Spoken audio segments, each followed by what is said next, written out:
Hey, those of you who are live, welcome. Those of you who are listening to the replay, welcome. We're so glad that you're here. I invite you to gently, in this moment, close your eyes, soften your shoulders. Isn't it amazing how tight they are? Soften your shoulders and take a long, slow breath in through your nose and exhale fully right out of your mouth. Let's do it again. Inhale spaciousness, delicious spaciousness. And exhale anything you do not need to carry into our sacred circle. Let's do one more collective breath in. This time, let's breathe in connection, and then exhale into presence. You're here, and it is your time. It is our time. If you haven't already, I encourage you to close out those tabs. If you're like me, you probably have multiple windows open with multiple tabs. So go ahead and close those. Silence your phone if you can, and truly gift yourself this space. Let yourself be nourished. Let yourself be seen. And involve yourself in the chat. If you've got questions, drop them in there. The mantra that I would love to offer us for today is I am open, I am grounded, I am ready to receive what is meant for me. If you want to write that down, it's I am open, I am grounded, I am ready to receive.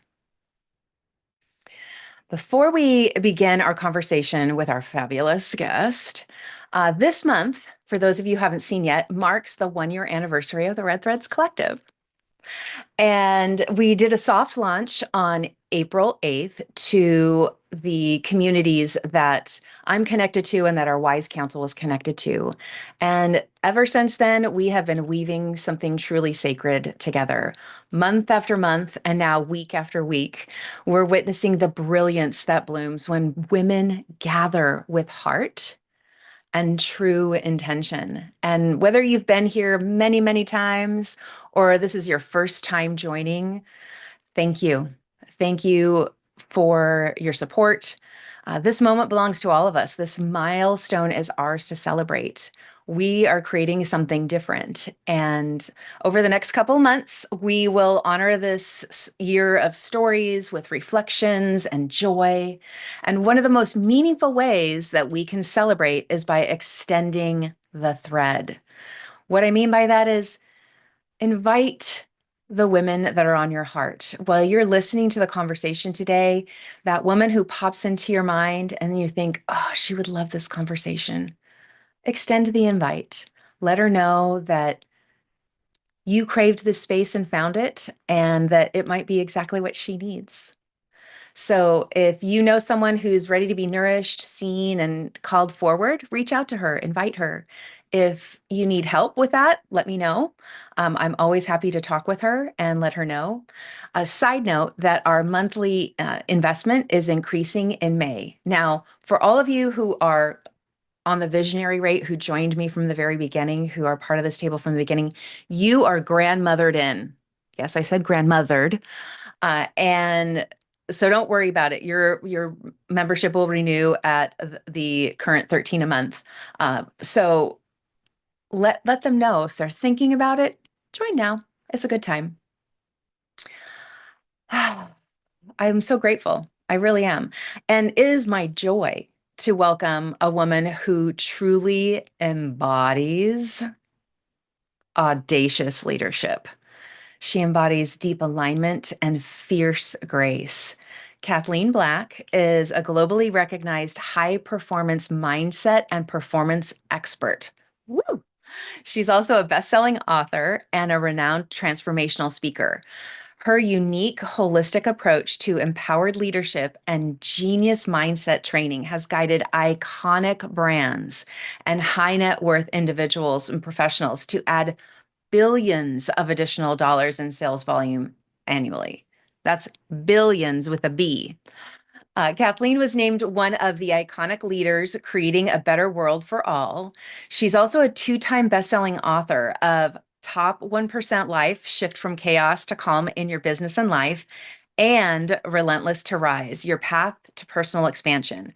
Her story of transformation, which inspired an Emmy-nominated documentary, The Relentless One.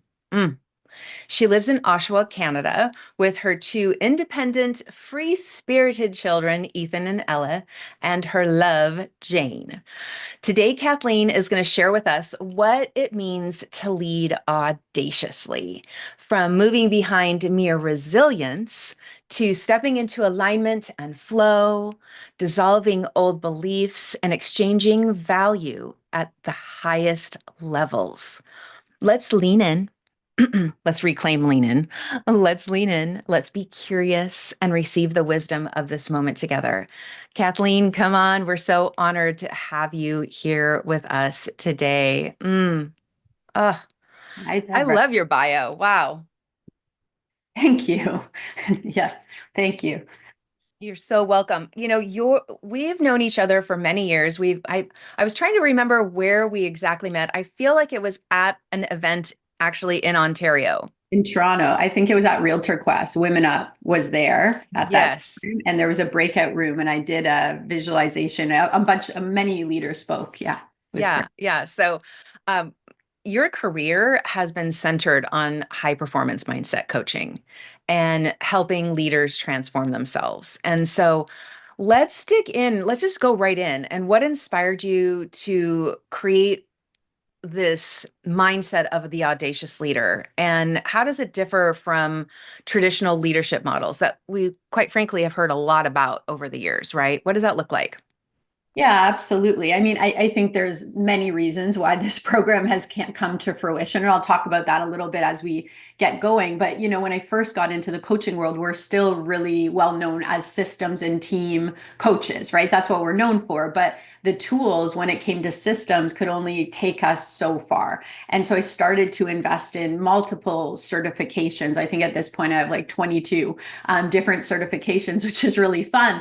I did it so that I could up level my leadership, because what I found was that if I wasn't able to continue to evolve and keep my energy aligned, I wasn't able to support leaders who were functioning, the highest levels of our industry to help move forward as well. And what I started to realize was the holistic side of it allowed me to help people break through and grow so much quicker. So Mm, going back to, those of us with spiritual practices and whatnot, audacious leadership always starts with a vision. It always starts in the mind. So if I can't nurture how people are thinking or how they're seeing the business, how they're seeing their lives, themselves, their identities, which is massive, right? How we see our identities. I mean, we put ourselves in boxes, we restrict ourselves. I mean, for me, I've always said, I want to be permeable. I want to be able to grow and change and evolve. So needing this freedom and room led me to want to have these tools. And that's been throughout our coaching for the last, I'd probably say 12 years.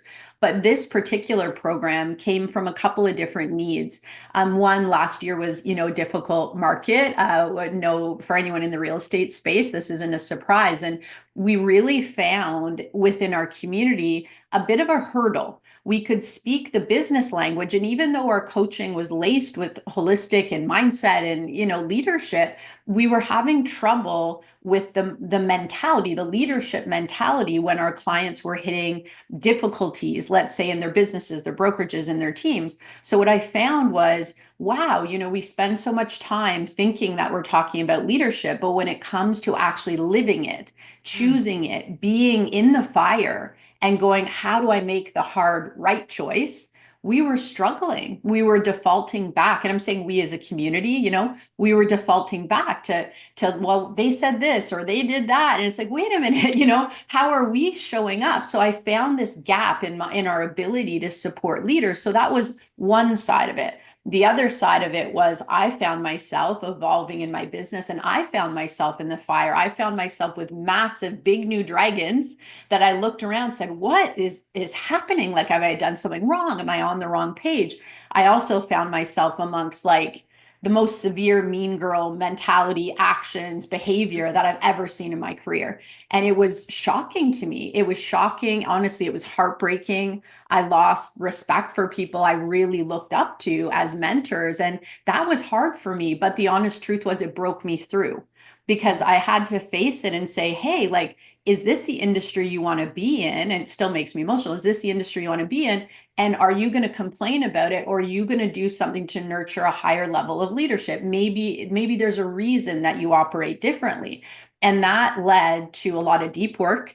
And the alchemy of that is this program. So literally what I'm teaching is what I went through to bring this. It's not a program, it's an experience, to be honest. You didn't ask me that, but I created an audacious leadership program, which is what I'm referencing. Sorry. Yeah. No, no, no. I think, you know, a few things in there strike me. One is I love the idea that audacious leadership begins in the mind, and that also supports what you experienced, because when the economy is taking a hit, when people are coming from scarcity, they do tend to lash out. And they lash out at anyone or anything that represents something they don't have. And there's an interesting vibe around feeling entitled to everyone else's success when you're not doing the work. And so I want to acknowledge that you went through that. I know that that's really hard. I've experienced that as well too. And I know that many of us here have, right? We've gone through those seasons where we're like, wait a minute, what did I do? Like, why am I being surrounded by this? And I also want to celebrate that instead of spiraling down into that rabbit hole, you decided to flip the narrative and say, like, where's the lesson in here? How can I use this? And I think that as we get older, it's easier for us to see that in the moment. Whereas maybe in our 20s and our 30s, we would cry or scream or, party with our friends and get numb in whatever way that looked like, just to kind of forget about it. And now we're like, oh, no, no, no, there's something magical in here. Like, I can spin this to gold if I just sit here for a minute. And so I'm congratulations on that. And I'm really excited to dig more into what the audacious leader is. In particular, there's something that you talk about that really stirred something inside me. And that was how you talk about moving beyond resilience. That it's something that really many of us have been conditioned to prioritize. In particular, I feel like since the pandemic. Like, resilience was kind of like the mantra word in 2020 and even into 2021. And I feel like it was kind of um, lauded, right? We praised when we were resilient. And while there's nothing wrong with it, I want to hear what that shift looks like to you, and why it's essential for women in leadership today to move beyond the comfort of resilience and being proud of being resilient. And I think, every single human relates to being resilient. And I started to really, and maybe it is coming out of COVID and, doing the year of 2020, I think I did 200 talks on strength and resilience and strategy, right? We really leaned Yes. in. But Yeah. when I'm being honest with myself, when I'm really aligned, when I look back to the years I was being resilient, that was more me as a young lady, me as a child, as a young lady trying to figure things out. And the years I was being resilient, I was just trying to get by. It was like, okay, can I be strong enough to get through this? And it was exhausting. I would say it was terrifying at times, and it wasn't making me into a better leader or a better person. And as I went to, meet with our community in January, I really reflected on, what message am I bringing as a leader to our community? Am I bringing a message again of just get through it, have a stiff upper lip, just keep going? Or am I bringing a message of bravery, of transformation, of change? Am I bringing a message of embracing that these challenging lessons are truly to give us tools in our toolbox because we're going to need them later? And I need them. I can't afford to miss those tools and those resources because I'm trying to be tough. I can't afford to do that. And if I'm giving that message to my community, I'm doing a disservice to them. So for me, that's where I really reflected back quite a bit. And we brought it with two perspectives. So I always talk about the external and the internal. So the external, we know the language beyond resilience because people often call it anti-fragile. I have some other words for it. But the external, the strategic business side of it, I know, is the anti-fragile side. But the internal, for me, is the alchemy side. It's the alignment side. So I want to show a visual that I brought just to give, I find it easier when we can see the different steps in this, and I'll explain it because the first one at first might be misconstrued. So we have the polarization here of fragile versus anti-fragile or alchemy approach. Fragile doesn't mean that you're fragile as a person or you're labeled as this or your identity is fragile. That is not it at all. Fragile, we're not talking about, physically fragile here. We're talking about the way that you're processing things emotionally and mentally. We're talking about behaviors. I think it's really important that we step away from these archetypes of you are this exact thing. Like, again, it's these restrictive identities, and that can really hold people back. Over the years, a number of clients have just been like, I'm just not that confident, or I can't do that, or I've been through things in the past, or, what would people think, right? Or who am I to do this, is rampant behind closed doors, particularly in the coaching space with people we would think are very confident on the outside. So fragile is how we're responding, how we're thinking about things. It's that voice in our head when we have a difficult situation that comes up. So fragile mentalities, not people, mentalities, are damaged by disorder. It makes them feel weaker. It makes them feel more compromised. When for them, there's little upside to any challenge or disruption or difficulty. If you're working as a team or in the business world, that external world, there can be a huge downside risk, because this is what I call the sinker, right? If you're out there in a big storm and you have massive 20-foot waves, the fragile are not bringing their life preserver. They're not being strategic. In their mind, the worst possible scenario is going to happen, and their physiology as well as their mental, thought processes are all along the lines of the worst case scenarios happening. So they don't see themselves in a position to influence change. And that's the basis of improvement, right? In life, that we can influence change, that we have this power as creators. So fragile isn't just difficult, in the business world because we're working in teams with people who are fragile. It's difficult for us when we're in fragile mentalities.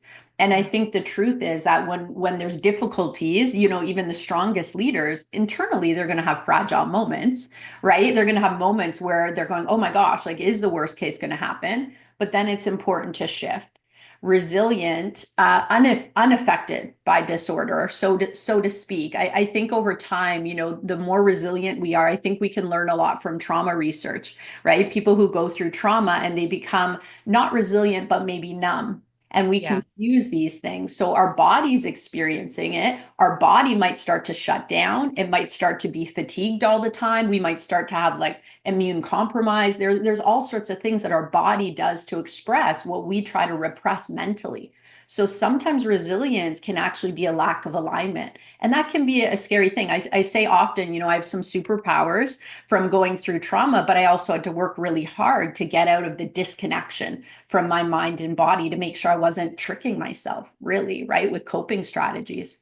So the upside with resilience is, hey, we stay in the game, right? We all know this. We got through it. It was really hard, but we got through it, right? The downside is we have a lack of improvement because typically we're really run down by the time we get through difficulty in a space of resilience.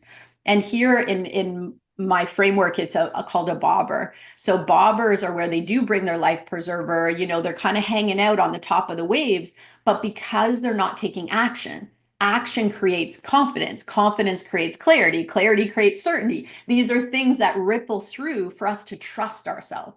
The core of all of this is trusting ourselves. Great leaders trust themselves that if they say they're going to do something, they can figure out a way to get it done. They're going to show up.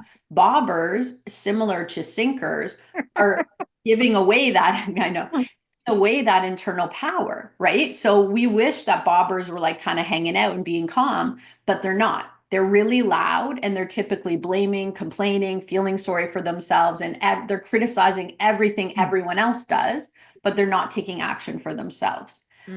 Whereas, and I call Sally the sinker and Bob the bobber, but that's not that important for this particular moment. I'll just give them a name. And then we go into the anti-fragile or alchemist or aligned. I find alchemy leadership to be the most powerful leadership you can step into because, again, it's transformational.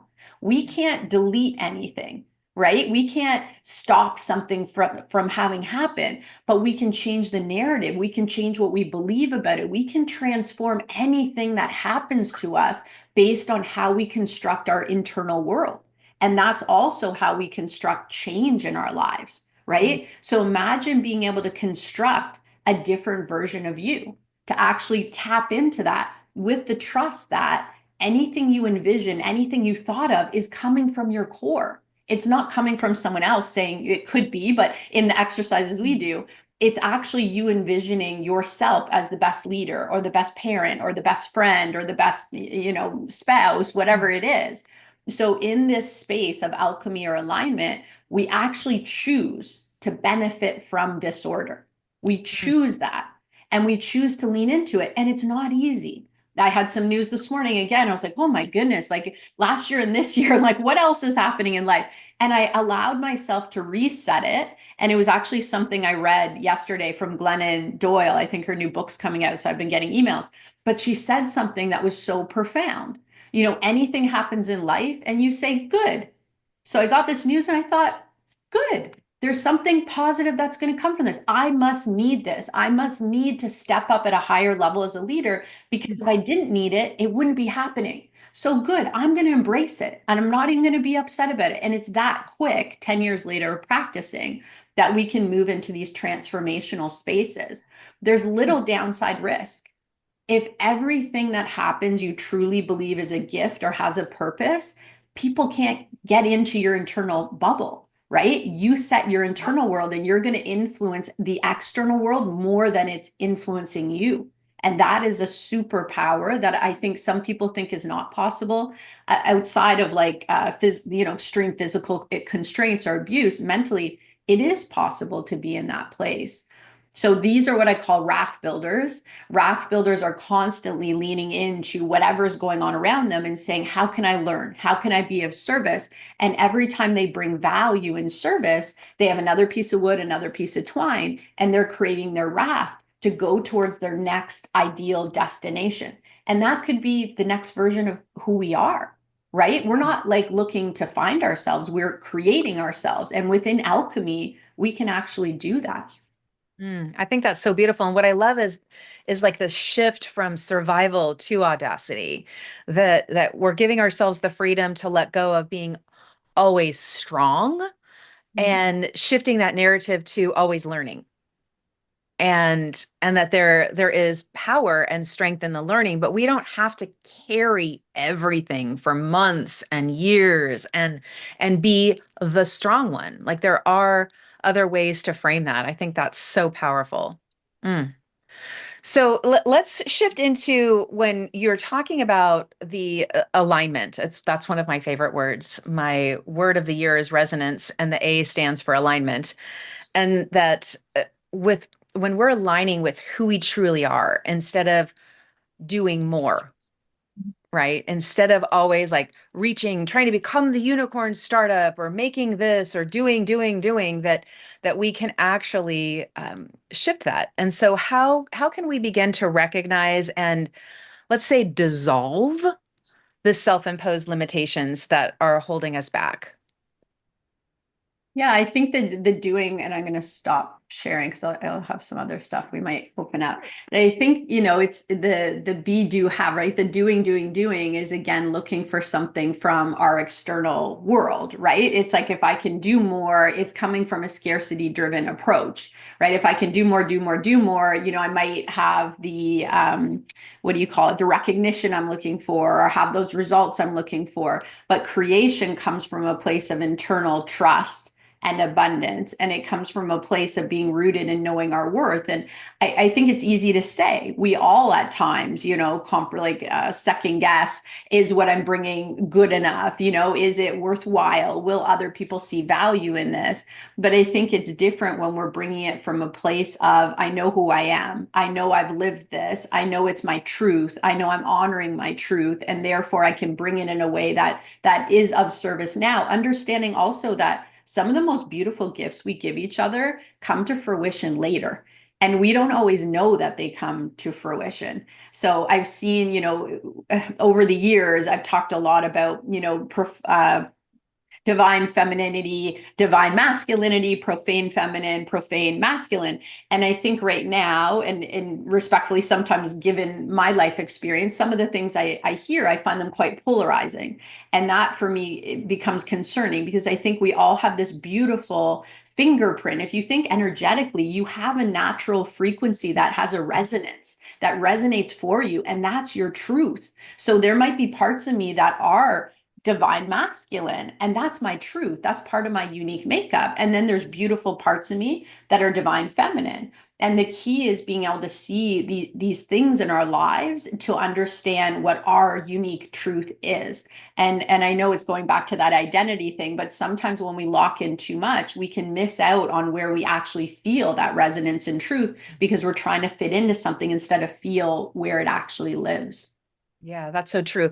And energy is one of the areas when you're talking about divine feminine or divine masculine energy. That is an area where we actually can work on balance, like balancing time, all of that like is an illusion, right? Like a balanced time between work and home, like there's no such thing as where something's going to be 50-50. But being able to balance our energy and to feel in the moment, wow, yeah, I'm driving a lot right now. How am I nurturing myself during that? I think that is something that also comes with age, is that we realize we've gone through the burnout pattern. Like we've experienced what that feels like, and even if it didn't bring us to our knees or to our beds for weeks, we still know that when somebody knocks on the door and the first thing we want to do is shout what, that something's off, right? And as leaders we need to remember to lean into that space, that is a good space to explore, that helps us see that default self of that we kind of show up as versus that higher self element that you're talking about. And let's talk about I love that you also talk about the importance of flow. Mhm. And I think that when we're talking about energy and flow and feel, like these are divine feminine energies, right? And you really do talk about the importance of flow and exchanging value at Mhm. higher levels. And so I really want to dig into that. What do you mean by that? And what are some of the tangible ways that we can practice exchanging value at higher levels in our daily lives? And whether it's, with our families, our loved ones, our friends, our businesses. Mhm. Yeah, and I think we'll do it in a two-part because I want to share some of the models I've been working on because I think you live this learning and then you go to translate it and it can be tricky. Like even talking about energy and frequency, I only realized this past year when a mentor said to me, Kathleen, you talk all the time about energy and frequency. I just want you to know the majority of the people have no idea what you're talking about. And I said, no, yeah, of course they do. Like they tell me they get. He said, no. Like there's certain communities that the majority, and this would be a community that does, but the majority. And then so I started to ask people, I'd be like, oh, when I say frequency or say level up your frequency or where's your set point? Like, do you know what I mean? They're like, not really, but we kind of got a groove of it. So I'm like, okay. So I worked hard to try to put together some models for how do we identify where we're actually at? Because if we can't see where we're at, we can't move it, we can't shift it. So Mm. I want to share so we all can experience this a little bit together. Sharing is caring. We love sharing. Yeah, absolutely. So this is Ooh, this is something, fun. one of them, and I'll flip to the second level because obviously my goal is that we experience this at a much deeper level, but I want to start and touch it a little bit today. So being able to look and say, okay, my default self is where things are heavy. Things are hard. Let's take it away from for a second from the gossip, the fatigue, the apprehension. When I'm in default self, I'm not in alignment. Again, I might be doing. I'm depleted, right? I'm looking for things externally. I'm looking probably for a lot of validation. If you look at the words in here, a lot of them are like, I need approval or I need to belong, which could lead me to do some things that are not great because they're not true to myself. So when I'm in default self, it's harder to lead. It's harder to grow. It's harder to have enough energy to do the things that are really important to you. When we're in default self is when we're most likely to abandon our values, right? The things that we want to invest our time, our energy, our money, attention into. So you can look at default self. And I think right away, I can look at areas where I'm like, yep, even though I'm working so hard on my health right now, I still feel like I'm like 50% of the way into getting back to like my optimal energy. So I would look at that and say, yeah, I'm tipping, but I'm still kind of there. I also look at this and I think about what happened in my business world last year. And I look at gossip and I look at lying and I look at, competition. I look at blame. I look at fear. All of these things were what was fueling really low level decisions, right? That caused so much damage. And I thought, well, I can't just say somebody's a bad leader. That's not my goal in life. But I can look at it and say, okay, how are we showing up? Because when we go into the higher self, you're there because of how you feel, right? You have self-love, harmony, calm, possibility. You're stepping into your leadership, which means it's an integrity. What you're teaching and what you're doing are the same, even when it's tough, right? We're in flow. Things feel much more effortless. And effortless is also an energetic thing, right? Think about when you're burned out. I always say to people, think when you're burned out, even like picking up your mail feels hard. You're like, I can't pay that bill. Like, I'm too tired right now.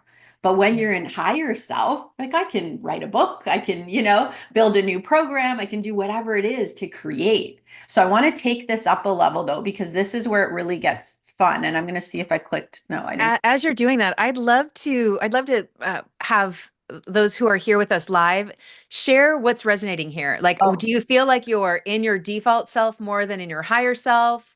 Like, what season are you in? Because I think that there's some words, like you were saying, there's a few words that were in the default self that I was like, oh man, did I just get called out?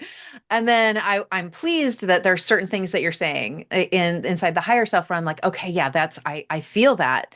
It resonates like in my bones and my blood, right? Okay, so Lori feels seen. Laura's bouncing back and forth like a pickleball. Michelle is in her default self. Shauna's in her default self. Some higher, some default for Molly. Like I look, we are in this together, sisters, clearly, right? Like we have one foot in one side and one foot in the other. Oh, yeah. Mariko, I feel the same, the Venn diagram or the Vesica Pisces, right? Like I feel like there's some times where I am a little bit and a little bit of both. I love it. Where I'm in it. Yeah. Okay. So let's take it up one more. And thank you for that, Deborah, because I did want to give you guys time to process that, and I forgot. So thank you for that. Let's take it up a notch, not to make it overwhelming, but because this is where it gets really exciting, right? So to move from chaos into calm, we want to be able to identify where we're at. And this is where, when we're in turmoil or when we're in difficult times or happy times, great. But usually when you're in some turmoil or you have a hard decision to make, or you're having the outcomes of making small decisions in your default self lead to bigger problems, not necessarily dragons. Dragons can just be leveling up. But when we're doing things in our default self, they tend to balloon, right? And create bigger problems. So when we're in the default self, if you look at the map of consciousness, for those of us who work with that, we're in that fear state, we're in ego, we're me focused. We're focused on us. What am I going to get out of it? So our being, who am I being? Again, similar words, right? Controlling. Sometimes I can be controlling them. Like, why are you doing that? Where's your faith? Why don't you have trust? Wait, what's happening here? And it allows me to have an internal mini coaching session to figure out why I'm feeling that. It's okay to feel it, but Yeah. why? Because it's not the way I want to express, right? Right. So being is going to lead us to thinking certain things. Because I'm in my default self, I start to think I have to do more. Like Deborah said, doing. I'm not enough. So I'm insatiable in trying to do more. They won't like me or they don't like me. I'm not a leader. I need to be more attractive. I'm never enough. What's wrong with me, right? All of this like negative side of it, which leads to this type of action. And these actions are so detrimental to the collective. So it's Mm. interesting that this is a me focus, but it influences our families, our businesses, our communities. It impacts everybody around us, right? So I'm a big believer, all success, all healing, all potential failure, if you see it that way, is community driven. And the results are we stay stuck.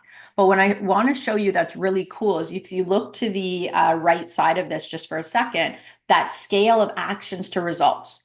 So when you hear me talking about frequency or when I talk about capacity, so when I work with people a lot, I'm like, listen, if they're already really strong on their tools, like they're masters of what they need to say in their business or what they need to present in their business, they're like, okay, it's a capacity thing. We can't double your business or, double your free time or your vacation time, if you want to lean it that way, or your lifestyle, unless we double your capacity for things to happen without getting under your skin, your capacity for being in a situation and not doing more because you want approval or you want to be enough, right? Those things will Yes. sidetrack you. So the scale, oh, sorry, Deborah. So what's the difference between a dragon and the fear and ego that comes from internal? Like, is the dragon something that when you're using that term, I want us to all be very clear, right? So when the dragon comes in, is the dragon external or is she Yeah. internal? I think she's both. It's funny, in my first book, I talk about the dragon and I talk about, being starting my career and not understanding why there was so much criticism from, I was, long story, single mom, lots of things going on. But there was all this criticism. And I finally came to the point where I was like, it was like I was sitting there with a piece of bloody meat, like waving it around and wondering, why are all these dragons coming? That's different. That was internal. That was me not feeling enough, not giving myself permission to run my life the way I was, not giving myself permission to be enough. And therefore, I was feeding that type of criticism. When we're in that collective or we're in our higher self, if I don't believe what someone else is saying to be true, or I don't believe it to be of higher self, mentality, then I'm not going to feed it. It's not going to continue to come to me because I'm not going to give it time, energy, and attention.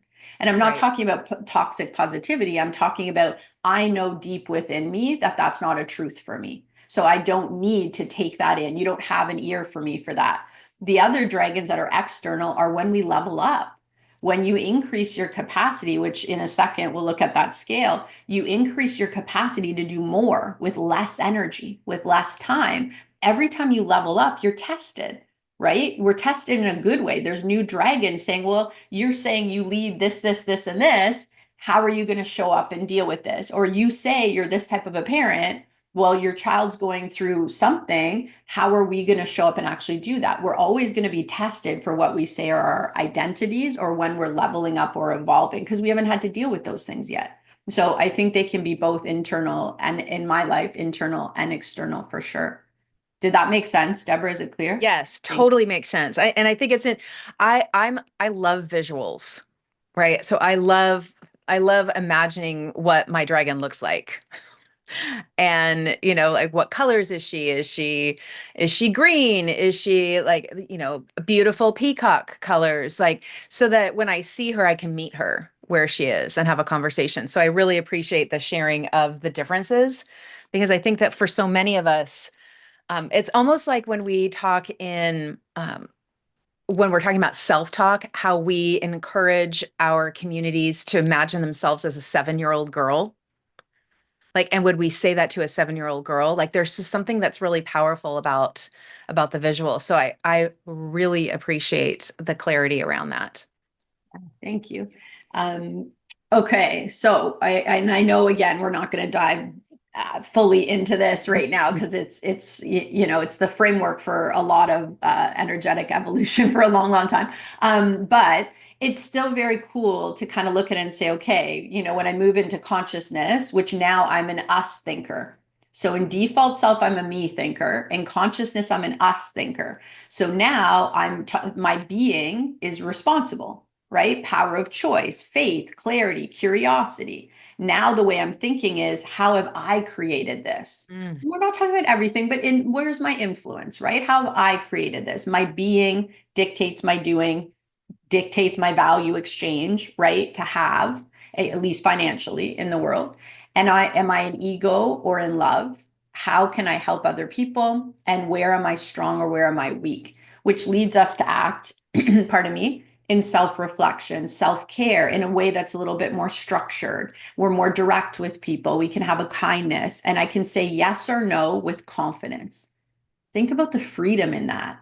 You know, Yes. I still know people like I've grown up with who cannot say yes or no with confidence. They cannot. They get stuck in the people pleasing and they overcommit and they don't even want to do any of it. And then they don't have time for the things that they actually want to do. And Right. this is where we feel we're enough, our results. But what's cool is if you look at the scale in the me side of it, default self, it's taking me 40 ergs of energy to create one result. In consciousness, because I'm lighter, because I'm flowing, because I'm saying yes to the things that energize me, I'm only taking 20 ergs of energy to do something. You get all the way down to collective, right? Like seeing everything as interconnected, like what do you call it? The unconscious consciousness or collective consciousness, if you deal in that, you get to Yeah. this oneness, right? In love, where it gets super juicy.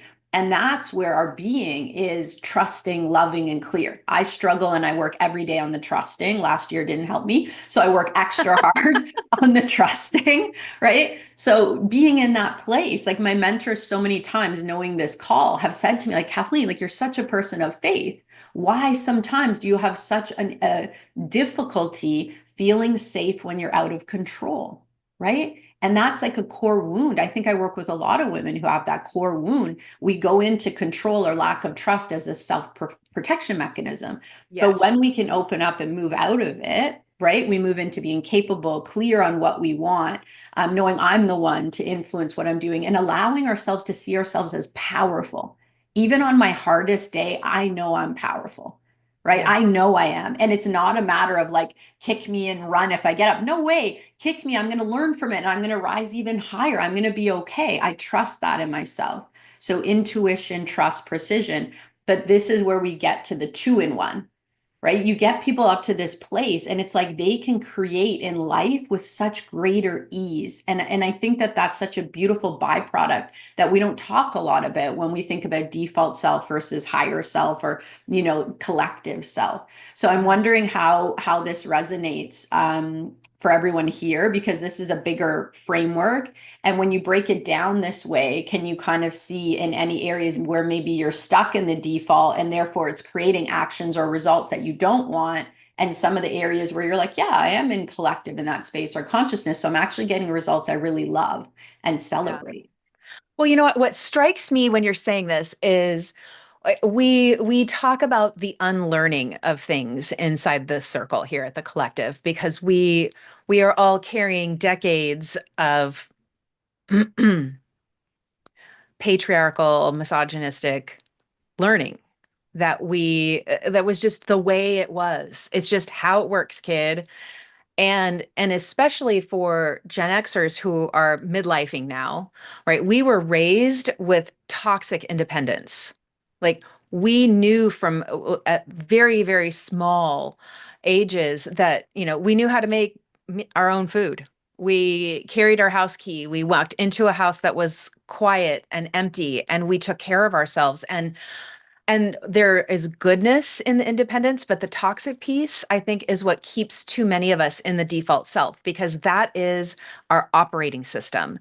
And when we start to unlearn and we take it piece by piece, which I love in the being part, like who am I being? And when I look at the default self, I see things like controlling, depressed, self-reliant, scared.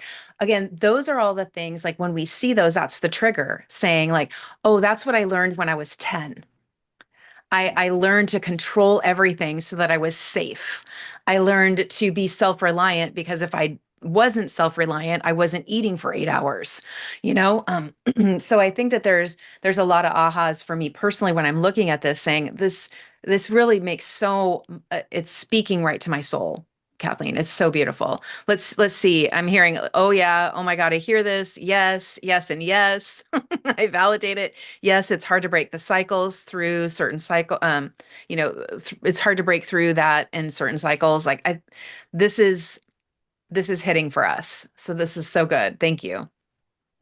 Yeah, my pleasure. And I think I, just being called to add it in, because I think some of us in this room may be similar to me that, we have our protection mechanisms. So some of us are more comfortable over giving, right? Which actually is profane feminine. It's not divine feminine. When we're over giving to a point that we're martyrdom or we're depleted and we're exhausted, that's not from a place of our higher self. And I think we all have these lessons, but I want to make sure when we're going over all of this, and I think a big lesson for me that my universe is continuing to bring again and again and again is that holding integrity and holding our space and making sure we're responsible for things is really healthy. It's also okay to hold our boundaries both ways, right? So when we say, hey, I'm going to give, but also when we're in positions where we need to speak up for ourselves, we need to hold our space. We need to do that divine feminine. I'm putting a circle around me and saying, no, like this is not how either I'm going to be treated or my community, or I don't think this is okay. And I find as I evolve in this work, this past like year and a half, my world has hit me with that again and again. Well, what are you going to do? You're going to have to speak up. You're going to have to hold space. You're going to have to see value in yourself and act in a way that you deserve to be treated in a certain way, respectfully, paid respectfully, positioned respectfully, all of those things. And I think this work just keeps evolving. And I know it's hard to break through the cycles, but it's harder to stay stuck, right? Because every time you stay stuck, it's like you're diminishing your personal power, you're diminishing your personal trust, because it's like you're breaking an agreement with yourself. But every time you push through, I'm not saying it's not difficult, but you actually re-engage with yourself and you rise up higher. And for me, like, there's nothing more important in the world than my alignment and trust of self and personal power, because I'm here to make a contribution. And if I don't have my personal power, I can't do my life's work. So I'm not Mm, willing to do anything that will compromise that. And so I don't know if that yes. resonates, but it was coming to me to share. So I just Yeah. wanted to. I love a good divine download. Okay, Yeah, that it was like, okay, so before we do rapid fire, is there anything else on this chart that you want to talk about?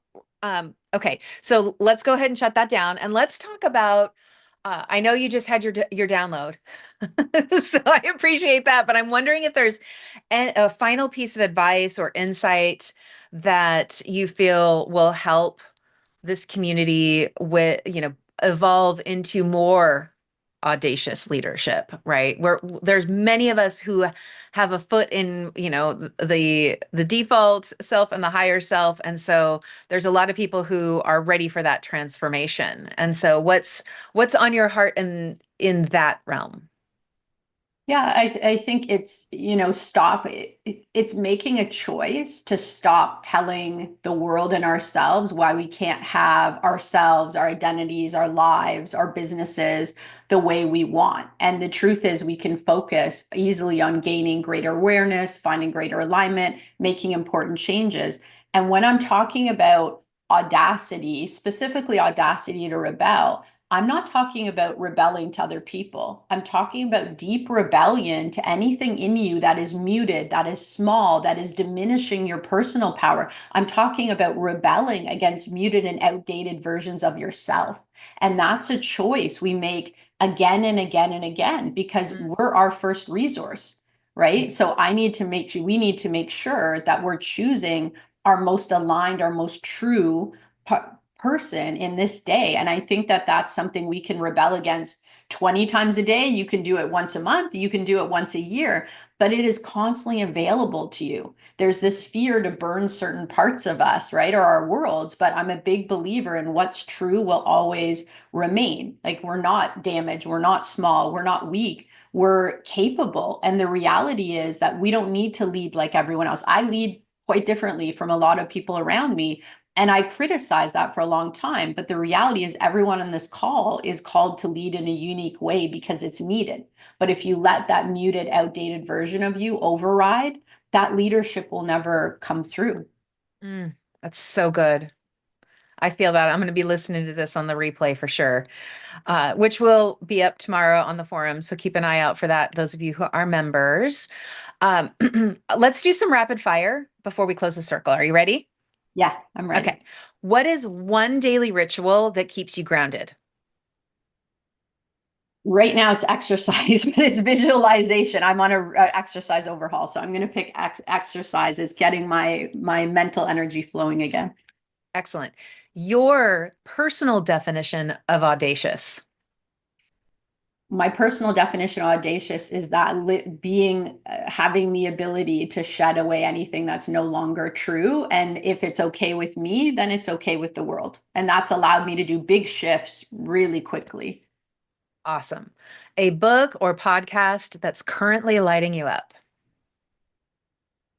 I'm going to take a I'm working on a book proposal, Deborah. So right now I'm deep in that work for a new advice book that's going to come out. So I have to pick that because I'm spending all my time in it.